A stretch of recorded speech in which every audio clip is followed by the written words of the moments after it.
اعوذ باللہ من الشیطان الرجیم۔ تختی نمبر 11 مشسقون۔ بسم اللہ الرحمن الرحیم۔ مشسقون یعنی جزم والی تختی یا مشق۔ آج ہم اس تختی کا 55واں ورڈ پڑھیں گے۔ سب سے پہلے اس علامت کو یا سمبل کو سمجھ لیتے ہیں، یہ ہے جزم۔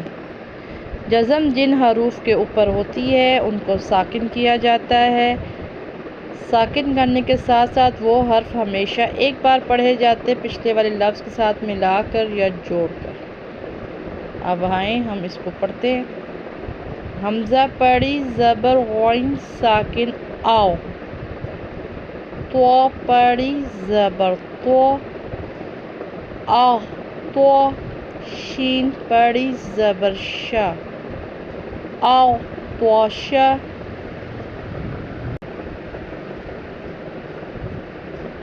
اس میں غین کے اور تو کے تلفظ کا بہت خیال کرنا ہے۔ غین کا تلفظ اور تو کا تلفظ پر کر کے پڑھے جاتے ہیں، یعنی کہ موٹی آواز یا بھاری آواز سے پڑھے جاتے ہیں، اس لیے تو کا تلفظ تا سے نہیں ملنا چاہیے، اسے تو پڑھنا۔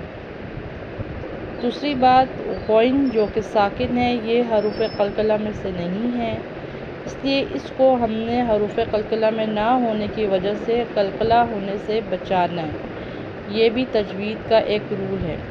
صرف 5 حروف ہیں جو حروف قلقلہ ہیں، با، جیم، دال، تو، قاف۔ ان کو اوپر جب جزم آتا ہے، جب وہ ساکن ہوتے ہیں تو ان کو قلقلہ کیا جاتا ہے، یعنی تھوڑا سا ہلا کر یا جنبش دے کے پڑھا جاتا ہے۔ قلقلہ کا مطلب ہوتا ہے ہلا کر پڑھنا۔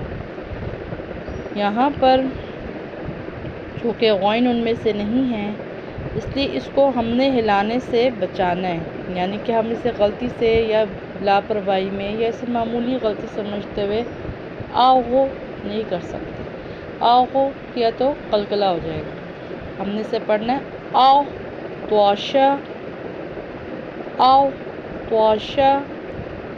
آسان ہے، مشکل نہیں ہے، تھوڑی سی پریکٹس کریں، ان چیزوں پہ دھیان دیں، ان کے رولز پر، تو انشاءاللہ جلد آ جائے گا۔ اللہ حافظ۔